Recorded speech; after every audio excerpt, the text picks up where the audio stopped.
weapons pose a direct threat to law enforcement personnel. Does that statement still reflect your sentiments? If not, why not? And if so, what actions would you take as a congressman that reflect your opinion? The reason we signed that was right after Hank Earl Carr, if you remember, for those that still live or lived here at that point in time. 2 police detectives from Tampa were murdered, and a state trooper was killed here going off I-75 in Pasco County. We got involved in that chase, and he wound up shooting our helicopter and getting off the expressway and taking a store clerk hostage. He was using an SKS assault rifle.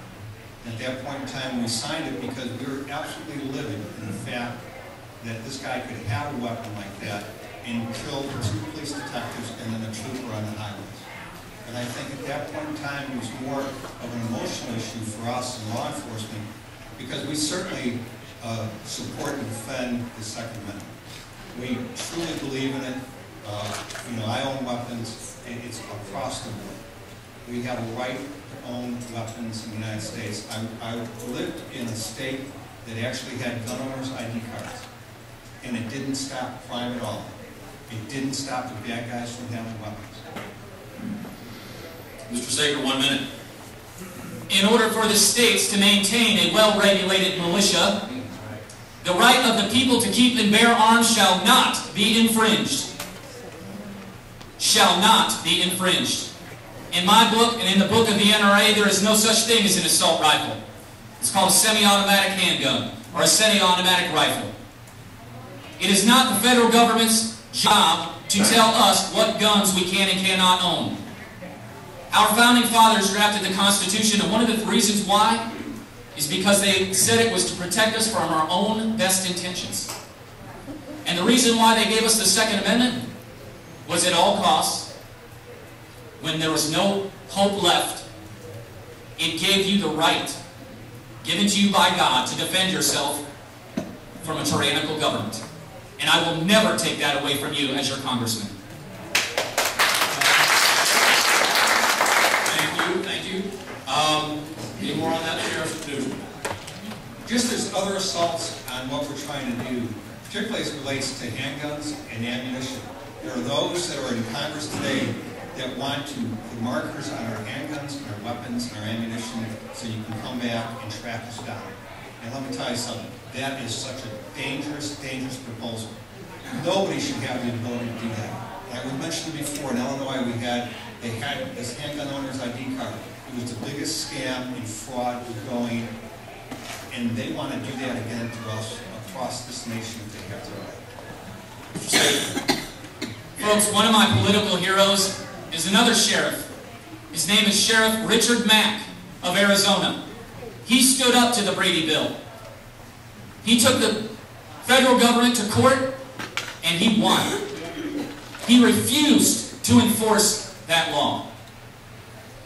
And now he was one of the greatest speakers traveling around our nation, trying to teach people again what it means to have a federal government that is limited by the Constitution. That is a man that I respect. Mr. Sager, big fan of the 10th Amendment, are you not? Oh, yeah. All right, let me quote something that was handed to me here before we began. James Madison wrote in the Federalist Papers number 45 that, quote, the powers delegated by the proposed Constitution, before it was ratified, to the federal government are few and defined. Those which are to remain in the state governments are numerous and indefinite. That would be pretty much the 10th Amendment. Square that statement by Madison with states that have sought to regulate the ownership and use of handguns among their citizens, if indeed state government law, state government power is numerous and indefinite.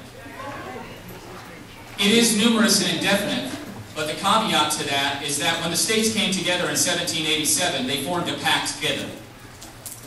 Though James Madison was personally against it, several years later he adopted the Bill of Rights.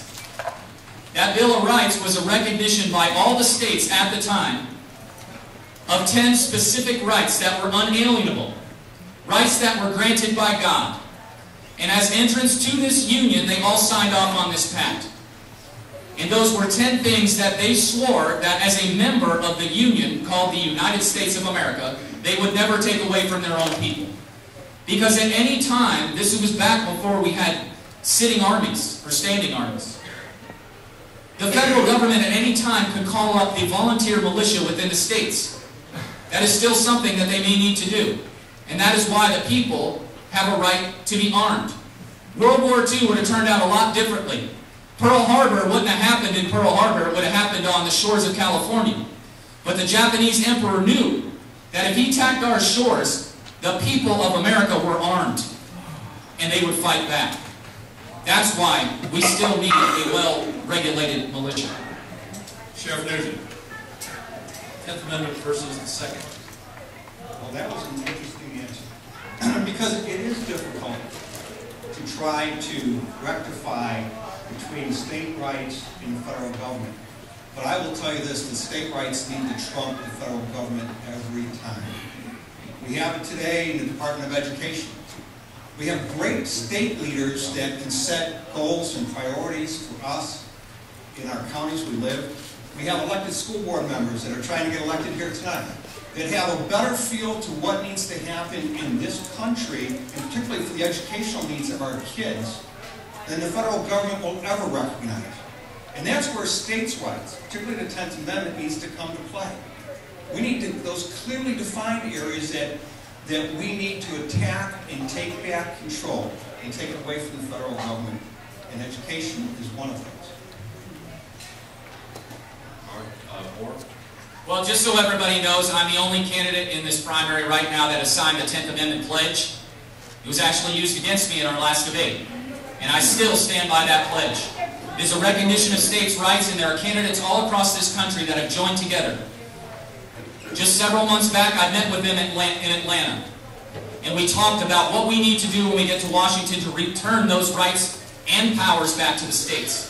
And one of those things we are going to work on over the course of the next many years is a repeal of the 17th Amendment and give states back their power and their position at the table in Washington, D.C. that they have been removed since 1913.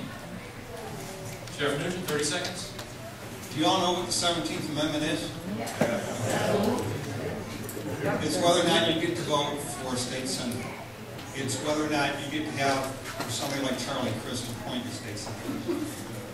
That, you know, there's a wide variety of there's a wide variety of opinions in regards to whether that would be best or not. And I'm not convinced either way. But I do believe we need to have discussion about that across the board, how that would work, particularly in some of the states that we have, where there would be no representative elected to support and defend us in the state senate or the United States Senate. Good on that? All right. Settle down. Sheriff Nugent, it appears that you and Mr. Sager agree on the need to repeal the Patient Protection and Affordable Care Act, otherwise known as Obamacare. Most Republicans who support that also support the second part, which would be replaced. I would like to hear your ideas for enabling small businesses and providing affordable health care coverage for their employees and affordable health insurance for the self-employed. You hear that all the time from small businesses. How do we provide insurance, health insurance for our employees? First would be to allow us to go across state lines to purchase and pool insurance.